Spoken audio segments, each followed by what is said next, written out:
आला हजरत इमाम अहले सुन्नत का कुरान मजीद फुरकान हमीद से कैसा ताल्लुक था। अल्लाह अकबर।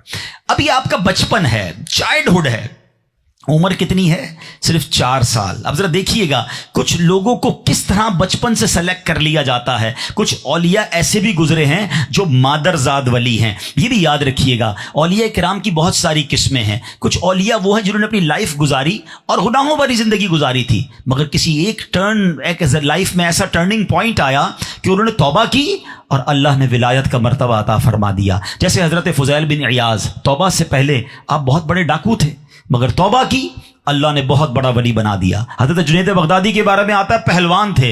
हजरत हबीब अजमी के बारे में आता है आप सूदखोर थे, मगर जब तौबा की अल्लाह ने विलायत का वो मर्तबा अता फरमाया कि आज सर अदब से झुक जाते हैं उनका नाम लेते हुए। मगर कुछ औलिया वो हैं कि जो मादरजाद वली थे, जो पैदाइशी सेलेक्टेड थे। सैयदी आला हजरत 4 साल की उम्र है और आपने पूरा कुरान नाजरा पढ़ लिया था।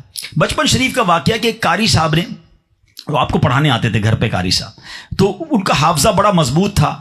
आला हजरत का हाफजा भी बड़ा मजबूत था और आला हजरत बहुत आसानी से सारे सबक पढ़ लिया करते थे। मगर एक दिन बड़ा अजीब वाकया हुआ कि कारी साहब कुरानी आयत आपको एक लफ्ज बार बार पढ़ाते, मगर आपकी जबान पर वो लफ्ज नहीं आ रहा था। कारी साहब जबर के साथ पढ़ा रहे थे, आप जेर के साथ पढ़ रहे थे।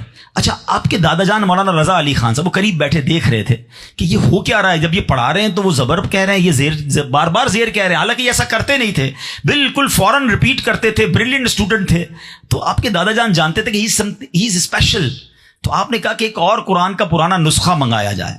जब कुरान पाक का नुस्खा मंगाया गया तो कातिब ने गलती से जेर की जगह जबर लिखा था, यानी जो कारी साहब पढ़ा रहे थे वो गलत था, जो आला हजरत की जबान से निकल रहा था वही दुरुस्त था।